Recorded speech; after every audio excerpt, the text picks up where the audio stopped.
السلام علیکم۔ News analysis کی نئی ایپیسوڈ کے ساتھ میں ہوں سید عارف بہار۔ ناظرین، گفتگو کے آغاز پر میری خواہش ہوگی کہ آپ اس چینل کو سبسکرائب کریں اور بیل آئیکن پر کلک کریں تاکہ ہمارے درمیان گفتگو کا یہ جو ربط و تعلق ہے یہ قائم اور برقرار رہ سکے۔ ناظرین، کسی شاعر نے کیا خوب کہا ہے کہ ہم نے دیکھا ہے زمانے کا بدلنا، لیکن ان کے بدلے ہوئے تیور نہیں دیکھے جاتے۔ یہ شعر اس وقت سعودی عرب کی بدلی ہوئی پالیسیوں پر اور تیزی سے بدلتی ہوئی پالیسیز پر صادق آتا ہے۔ سعودی عرب کی جو موجودہ ریاست ہے، اس کا جو ریاستی ڈھانچہ ہے، جو نظام ہے، یہ خلافت عثمانیہ کی راکھ پر کھڑی ہونے والی عمارت ہے۔ 85 سال پہلے اس ریاست کا وجود عمل میں آیا تھا،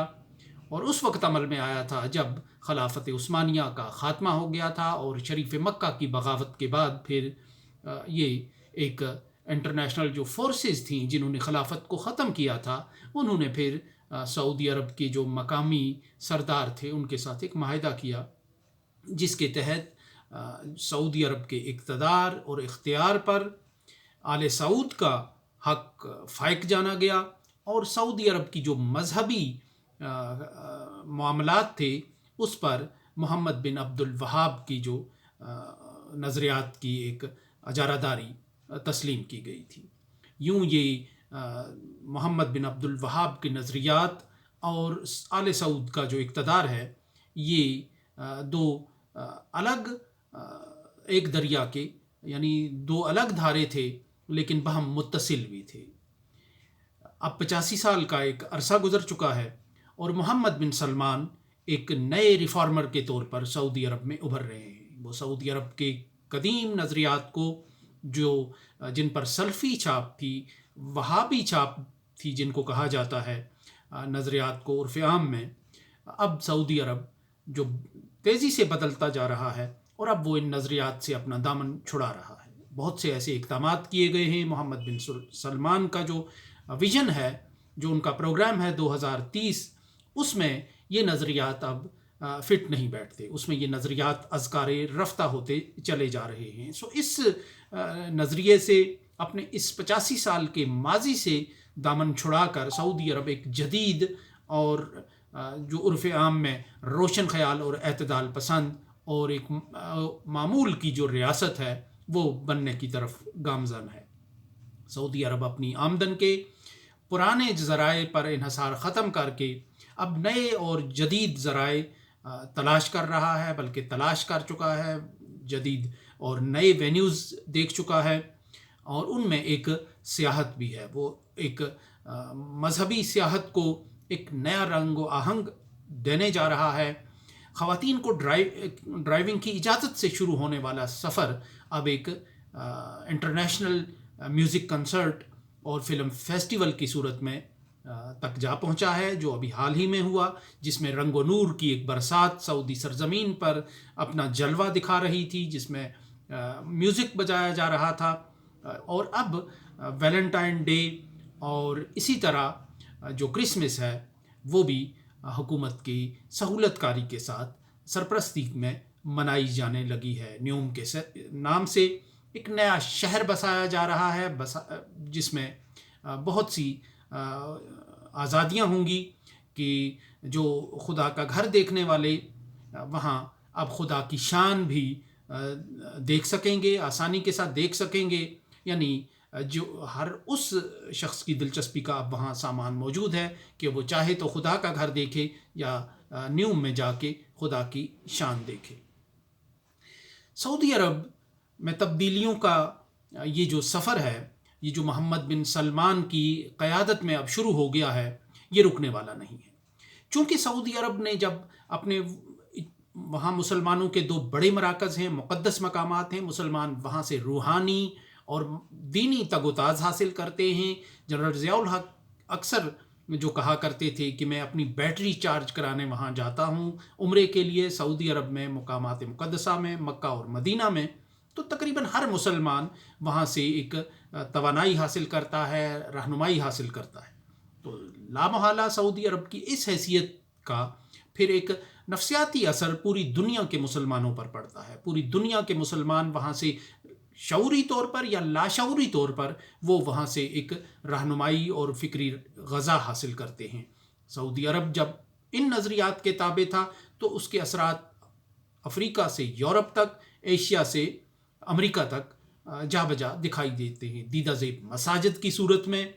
اور مدارس کی صورت میں.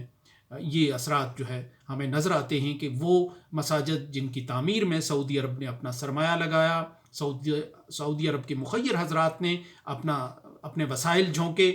وہ مدارس کی صورت میں بھی نظر آتا ہے، وہ مساجد کی صورت میں بھی نظر آتا ہے، وہ کچھ اسلامی انسٹیٹیوشنز کی صورت میں بھی نظر آتا ہے. اب جب کہ سعودی عرب بالکل اس عمل سے، اس راہ سے ہٹ کر ایک نئے راستے پر جا رہا ہے تو لامحالہ اس کے بھی مسلم دنیا پر شعوری یا لاشعوری طور پر اس کے اثرات مرتب ہونے ہیں. اس لحاظ سے یہ ہر علاقے کا، ہر خطے کا، مسلمانوں کی ہر آبادی اور سوسائٹی کا یہ موضوع ہے کہ سعودی عرب اگر بدل رہا ہے تو اس کے کیا اثرات ہیں. تو یہاں یہ سوال پیدا ہوتا ہے کہ کیا سعودی عرب کے ولی عہد جو فرمان روا بننے جا رہے ہیں آگے، کیا وہ سعودی عرب کے مصطفیٰ کمال پاشا آتا ترک بنیں گے یا نہیں؟ اس کا جواب مسجد اقصیٰ کے امام کی ایک وائرل ہونے والی ویڈیو میں ملتا ہے. مسجد اقصیٰ کے امام، چونکہ مسجد اقصیٰ فلسطین کے لوگ چونکہ ایک غلامی کی زندگی گزارتے ہیں، دبے ہوئے ہیں،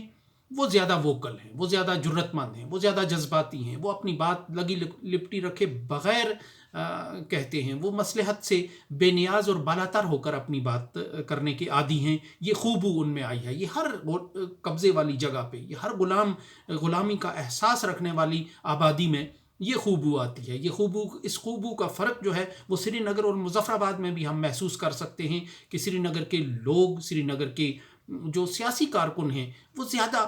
ووکل ہوتے ہیں، وہ زیادہ جرت مند ہوتے ہیں، وہ زیادہ مصلحت سے زیادہ بے نیاز اور عاری ہوتے ہیں. اس کے برعکس یہ رویہ ہمیں مظفر آباد میں نہیں ملتا ہے.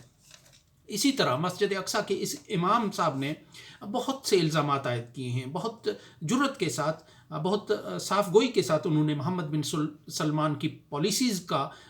محاکمہ کیا ہے اور ان پر تنقید کی ہے. وہ کہتے ہیں کہ وہ مصطفیٰ کمال پاشا بننے جا رہے ہیں اور مصطفیٰ کمال پاشا نے ترکی میں جو رسم الخط تبدیل کر دیا تھا، اللہ یہ کہ یہاں تک کہ وہ ایک مرحلے پر آ کر اس نے مصطفیٰ لکھنے کی بجائے کمال ابن کمال کا جو نام اختیار کیا تھا. وہ یہ کہہ رہے ہیں کہ محمد بن سلمان بھی کسی موقع پہ جا کے صرف ابن سلمان کہلانا پسند کریں گے. تو یہ ایک بہرحال ایک عرب سوسائٹی کی ایک تنقید ہے، چونکہ وہ ایک مخصوص ماحول میں، مخصوص کیفیت میں رہی ہے، تو لامحالہ ان نئے اور جدید نظریات کی جو ریزسٹنس کرنا ان سمجھ میں آتا ہے. یعنی ایک شعر بھی ہے اس میں کہ یہ ارتقاء کا چلن ہے کہ ہر زمانے میں پرانے لوگ نئے آدمی سے ڈرتے ہیں. یہ ایک نیچرل سی بات ہے، لیکن بہرحال مسلم دنیا پہ اس کا ایک امپیکٹ آنا ہے. سعودی عرب میں تبدیلی کی کہانی کا آغاز ایک کب شروع ہوتا ہے؟ ایک سیاسیات کے ایک طالب علم کے طور پہ 9/11 کے بعد میں نے بھی امریکی اخبارات کا اپنی جو پروفیشنل ضرورت کے تحت بڑی قریب سے اور گہرا مطالعہ کرنا شروع کیا. اس دور میں یعنی 9/11 کے فوری بعد واشنگٹن ٹائمز اور نیو یارکر میگزین ہے اور واشنگٹن ٹائمز جو ڈیلی اخبار ہے وہ بڑے سخت گیر تھے. ان میں تقریباً پینٹاگون، سینٹ کام اور اسٹیٹ ڈپارٹمنٹ کی فیڈ کی ہوئی خبریں اور تجزیے چھپتے تھے اس دور میں. تو اس وقت جو چیز نظر آ رہی تھی ان اخبارات میں، جو وہاں کی اسٹیبلشمنٹ کے رویوں کو، خیالات کو منعکس کرتے تھے، تو اس میں یوں لگتا تھا کہ جو سب سے بڑا مجرم ہے 9/11 کا وہ افغانستان نہیں ہے، وہ سعودی عرب ہے. اور وہ 18 جو ہائی جیکر تھے ان کا سعودی عرب کے ساتھ تعلق سعودی عرب پر فرد جرم عائد کرنے کے لیے کافی تھا. تو یہ ایک ایسی پھندا تھا جس میں سعودی عرب پھنستا جا رہا تھا. تو اس لیے ایک سوچ یہ ابھر رہی تھی کہ سب سے پہلے سعودی عرب کو ٹھیک کیا جائے، کیونکہ سعودی عرب کا سرمایہ اور اسامہ بن لادن کا سعودی عرب کا شہری ہونا اور ان 18 ہائی جیکروں کا سعودی عرب کا شہری ہونا اور ان کے کنیکشنز سعودی عرب کے ساتھ نظریاتی اور مالی اعتبار سے، یہ سعودی عرب کا جو قافیہ تنگ کرنے کے لیے ایک بڑا جواز تھا اس وقت. لیکن اس وقت پھر چونکہ سعودی عرب کے امریکہ کے ساتھ بڑے قریبی مالی اور معاشی مفادات وابستہ تھے امریکہ کے وہاں. امریکہ کے بینکوں میں سعودی سرمایہ بے تحاشا تھا جس پر وہاں کی رونقیں اور رنگ جو ہے وہ قائم تھے. تو اس وجہ سے اس معاملے میں مصلحت سے کام لے کے سارا زور جو ہے وہ افغانستان پر رکھا گیا اور افغانستان کے ساتھ پاکستان کو قربانی کا بکرا بنانے کی ایک کوشش کی گئی. تو اس کے بعد سعودی عرب پر رفتہ رفتہ ایک دباؤ پڑنا شروع ہوا کہ سعودی عرب اپنے نظریات تبدیل کرے، اپنے سرکاری نظریات تبدیل کرے، اور یہ جو ہائی جیکر ہیں جن نظریات کے زیر اثر ہیں وہ اس میں ایک تبدیلی لائے. چند برس پہلے امریکہ کے سیکرٹری آف اسٹیٹ جو ٹیلرسن تھے، ریکس ٹیلرسن، انہوں نے سینٹ میں ایک سوال کے جواب میں یہ بڑا ڈیٹیل میں کہا تھا کہ جو آج بھی یوٹیوب پر موجود ہے، کہ جس میں انہوں نے کہا تھا کہ ہم جب ان سے یہ پوچھا گیا کہ آپ کیا کر رہے ہیں سعودی گورنمنٹ کے ساتھ مل کے انتہا پسندی کو روکنے کے لیے، انتہا پسندانہ نظریات کو روکنے کے لیے، تو انہوں نے کہا ہم نے ریاض میں مشترکہ دفتر کھولا ہے اور ہم پیوریفائی کر رہے ہیں وہاں کی مذہبی کتابوں کو شدت پسندی سے، اور نئی کتابیں مہیا کرنے کے لیے ہم سعودی عرب کو فراہم کر رہے ہیں نئی کتابیں، اور جو سعودی عرب میں پڑھائی جائیں گی اور وہ پوری دنیا میں تقسیم کی جائیں گی، اور نصابی سعودی عرب کی نصابی کتابوں کا جائزہ لیا جا رہا ہے. مساجد کے نوجوان امام تیار کیے جا رہے ہیں جو وائٹ ہاؤس کے حکام کی براہ راست نگرانی اور کنٹرول میں ہوں گے. یہ جو امام ہیں یہ وہابی ازم اور سلفی ازم کو جو روکنے کے لیے اپنا کردار ادا کریں گے، اور مسلم شدت پسندی کو سعودی عرب سے جو باہر جانے کے لیے روکنے کے لیے اپنا ایک کردار ادا کریں گے. تو یہ ایک پالیسی تھی، یہ ایک یعنی 9/11 کے بعد چونکہ سعودی عرب مرکزی اس کا یعنی جو ملبہ تھا وہ نظریاتی طور پہ سعودی عرب پر گرا جا رہا تھا، اور جو نقش قدم ہے وہ بھی سعودی عرب کی طرف جا رہا تھا، مین جو اس کے کلپریٹس تھے ان کا. تو اس لحاظ سے سعودی عرب ایک دباؤ میں آیا ہوا تھا. اس وقت امریکہ میں یہ اپنے جو نظریات کا، اپنی جمہوریت کا سودا بیچنے کی جو ایک آئی کہ مسلمان دنیا میں ایک جمہوریت متعارف کرائی جائے اور ایک ملک کو منتخب کیا جائے جو جمہوریت کا ماڈل ہو. اس کے لیے بہت سے ممالک کے نام لیے گئے. ایک روشن خیال اعتدال پسندی کا ترکی اس میں سر فہرست تھا، عراق اس میں دوسرے نمبر پر تھا، لیکن یہ بیل کچھ منڈے نہیں چڑھ سکی کیونکہ ترکی میں اردگان پھر آ گئے اور اردگان نے حالات کو کنٹرول میں کر لیا اور بالکل دوسری سمت میں جانے لگے، جس کے بعد یہ جو معاملہ ہے یہ دب گیا. عراق میں وہاں ایک دلدل بن گئی اور امریکہ اس میں پھنستا چلا گیا.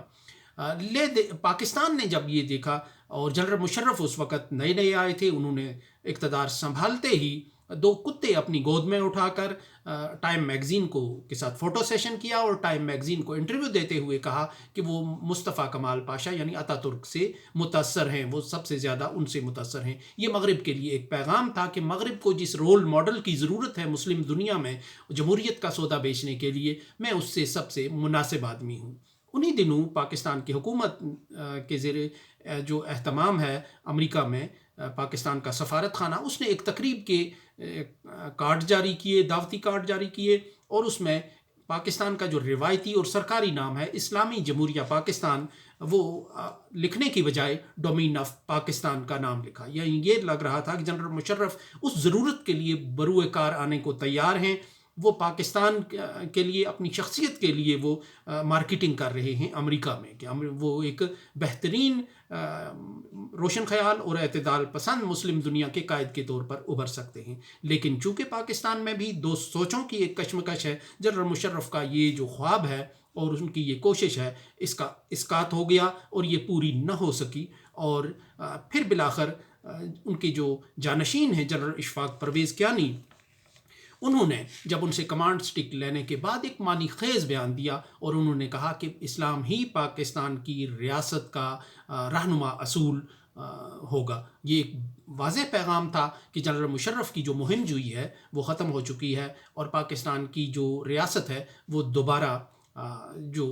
ایک اپنے روایتی نظریات کے ساتھ جڑ رہی ہے. ایسے میں عرب سپرنگ آ گئی اور عرب سپرنگ بھی سعودی عرب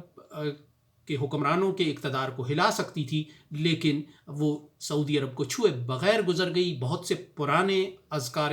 رفتہ اور خزاں اور وقت گزیدہ شخصی عرب حکمران عرب کے جو تھے وہ اس رو میں بہہ گئے، لیکن سعودی عرب اس رو میں بہنے سے بچ گیا۔ سو اس بچاؤ کی کچھ نہ کچھ قیمت بہرحال ادا کرنا تھی، اور وہ قیمت آج سعودی عرب کو ایک جدید اور روشن خیال، اعتدال پسند اور بالکل ایک جو نارمل ایک اسٹیٹ ہے اس کی صورت میں ادا ہونی ہے۔ اب سعودی کوئی اس کو پسند کرے یا ناپسند کرے، سعودی عرب نے اب اپنے اس متعین راستے پر آگے بڑھنا ہے اور سعودی عرب نے تبدیل ہونا ہے۔ اب اس تبدیلی کے اثرات مسلمان دنیا میں کون کس حد تک لیتا ہے یہ ایک الگ بات ہے، لیکن بہرحال یہ ایک نوشتہ دیوار تھا کہ 9/11 کے بعد سعودی عرب کو بدلنا تھا، اور سعودی ریاست کو، سعودی عرب کے حکمران خاندان کو اگر اپنے اقتدار کو بچانا تھا تو اس کا ایک ہی راستہ تھا کہ وہ عالمی اسٹیبلشمنٹ کے ساتھ، وہ امریکہ کی خواہشات کے ساتھ ہم آہنگ ہو کر زمانے کی اس چال کے ساتھ اپنی چال چلے اور قدم سے قدم ملا کر چلے۔ اب یہ ایک حقیقت ہے اور اس کو تسلیم کیے بنا کوئی چارہ نہیں ہے۔ سعودی عرب نے تبدیل ہونا ہے، سعودی عرب تبدیل ہو رہا ہے، اور سعودی عرب مزید ابھی تبدیلیوں کی طرف، آزادیوں کی طرف، اور بقول ان کے روشن خیالی اور اعتدال پسندی کی راہ پر اب آگے بڑھتا چلا جائے گا۔ سو اس کے ساتھ ہی اجازت دیجیے، اللہ نگہبان۔